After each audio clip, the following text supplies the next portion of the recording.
এইবারের যে বাজেট, এই বাজেট জনকল্যাণমুখী বাজেট এবং একটা দীর্ঘমেয়াদী বাজেট। এইবারের বাজেটে খুব বেশি লুক্রেটিভ কিছু করা হয়নি, যে খুব বেশি আকর্ষণীয় কিছু করা হয়নি, কিন্তু ভবিষ্যৎ পরিকল্পনাকে লক্ষ্য রেখে একদম কৃষক থেকে শুরু করে, যুবক থেকে শুরু করে, মধ্যবিত্ত থেকে শুরু করে, চাকরিজীবী থেকে শুরু করে, আর ফিজিক্যাল প্ল্যাটফর্ম থেকে শুরু করে ডিজিটাল প্ল্যাটফর্ম পর্যন্ত সব ধরনের প্ল্যাটফর্মের এইবারের বাজেটে প্রভিশন রাখা হয়েছে, বাজেটে অর্থ যোগান দেওয়া হয়েছে।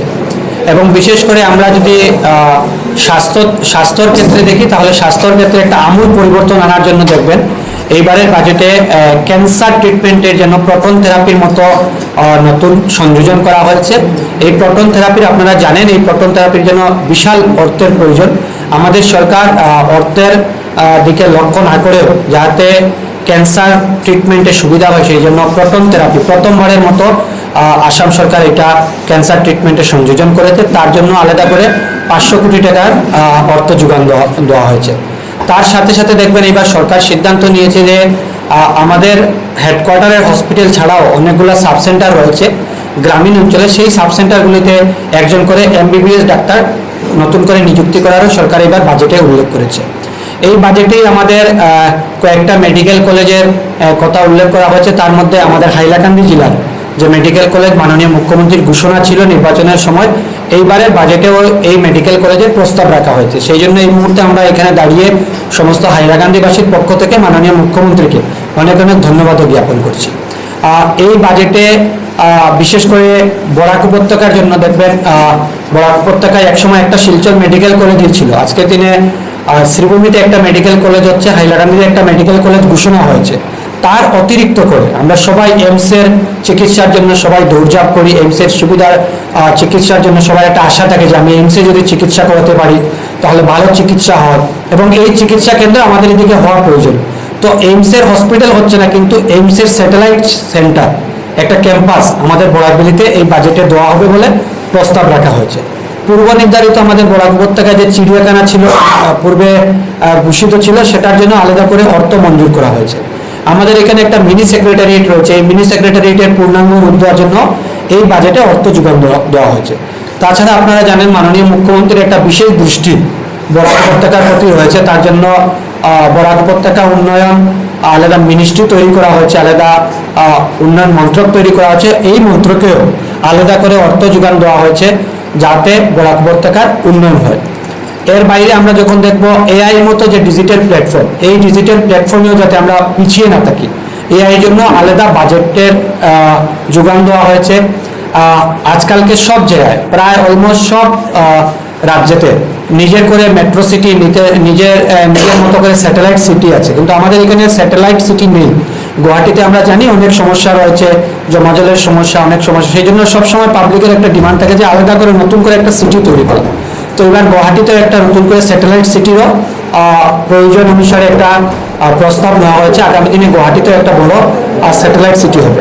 মেট্রোর পরিকল্পনা, আমরা এখানে একসময় আমরা মিটার গজ থেকে ব্রডগজ হবে এই ধরনের আমরা স্বপ্ন ছিল, কিন্তু আজকের দিনে এই বাজেটে মেট্রোর পরিকল্পনা নেওয়া হয়েছে। আগামী দিন যাতে আসামে মেট্রো পরিযোজনা চালু হয় তার জন্য আলাদা করে বাজেট ধার্য করা হয়েছে।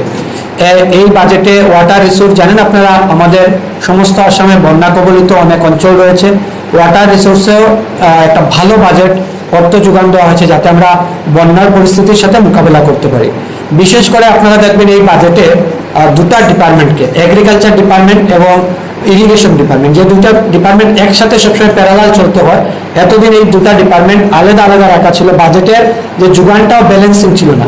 কিন্তু এইবার দেখবেন এইবার বাজেটে এগ্রিকালচার এবং ইরিগেশন দুইটা বিভাগের একই মন্ত্রী, এবং দুইটা বিভাগের দেখবেন আপনারা বাজেটে যে অ্যালোকেশন দেওয়া হয়েছে, অ্যালোকেশনটাও ব্যালেন্স করা হয়েছে যাতে এগ্রিকালচারে যতটা টাকা যাবে, মানে বীজ আমরা বীজ বপন করব, বীজ থেকে চারা হবে, সেই চারার জন্য জলের প্রয়োজন, সেই জন্য ইরিগেশন বিভাগকেও আলাদা করে অর্থ যোগান দেওয়া হয়েছে। সব মিলিয়ে আমরা যখন দেখব এইবারের বাজেটে যে খুব বেশি লুক্রেটিভ কিছু রাখা হয়নি, কিন্তু দীর্ঘমেয়াদী অনেকগুলা প্রকল্প নেওয়া হয়েছে।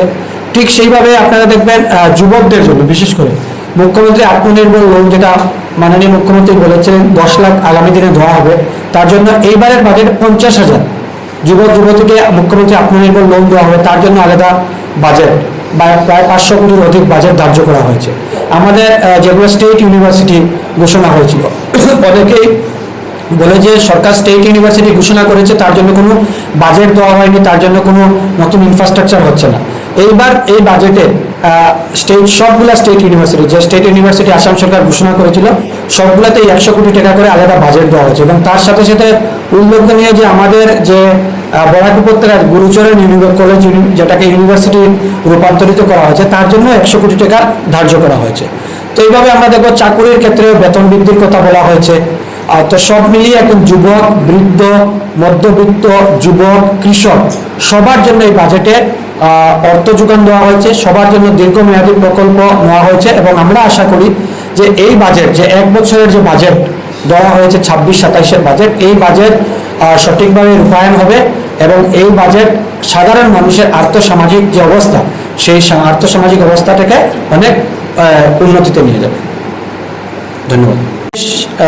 আজকের প্রেস মিটের মাধ্যমে আপনাদেরকে মাননীয় মুখ্যমন্ত্রীকে আমরা ধন্যবাদ জানাতে চাই যে আপনারা জানেন যে আসাম হাউস, আসাম ভবন বলে অনেকটা রাজ্যেই আমাদের ভবন রয়েছে। বিটিএডি এলাকার জন্য আলাদা ভবন রয়েছে। মাননীয় মুখ্যমন্ত্রী গতকালকেই সম্ভবত ঘোষণা করেছেন, গত পরশুদিন সম্ভবত ঘোষণা করেছেন যে বরাক উপত্যকার জন্য বরাক ভবনও তৈরি হবে। তো এটা আমাদের বরাকবাসীর জন্য অত্যন্ত সুখবর।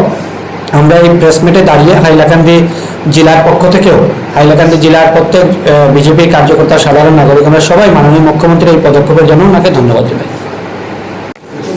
দেখা যাচ্ছে এই বাজেটে ইনফ্রাস্ট্রাকচার ডেভেলপমেন্টের অনেক দিক দেওয়া হয়েছে, ফ্রি বিল দেওয়া হয়েছে, কিন্তু মধ্যবিত্ত জন্য কোনো কিছু রাখা হয়, এটা অভিযোগ আসছে। মধ্যবিত্ত আপনার ট্যাক্স স্ল্যাব দেখবেন, ট্যাক্স স্ল্যাবে দেখবেন অনেকটা জায়গায় মধ্যবিত্তদেরকে করা হয়েছে, মাপ দিয়েছে। কারণ আমরা জানি যে সরকারের বেশিরভাগ যোজনাই গরিব শ্রেণীর জন্য থাকে, বা যারা ইন্ডাস্ট্রিয়ালাইজেশন করার জন্য অনেকটা যোজনা এর জন্য থাকে। মধ্যবিত্তের জন্য সরকার একটাই সুবিধা দিতে পারে যে মধ্যবিত্তরা হাইয়েস্ট ট্যাক্স পায়। আমার যতটুকু মনে হয়, আমার ধারণা থেকে বলছি যে মধ্যবিত্তরা থাকে, ট্যাক্স স্ল্যাবে অনেকগুলো জায়গায় এবার মধ্যবিত্তদের ছাড় দেওয়া হয়েছে।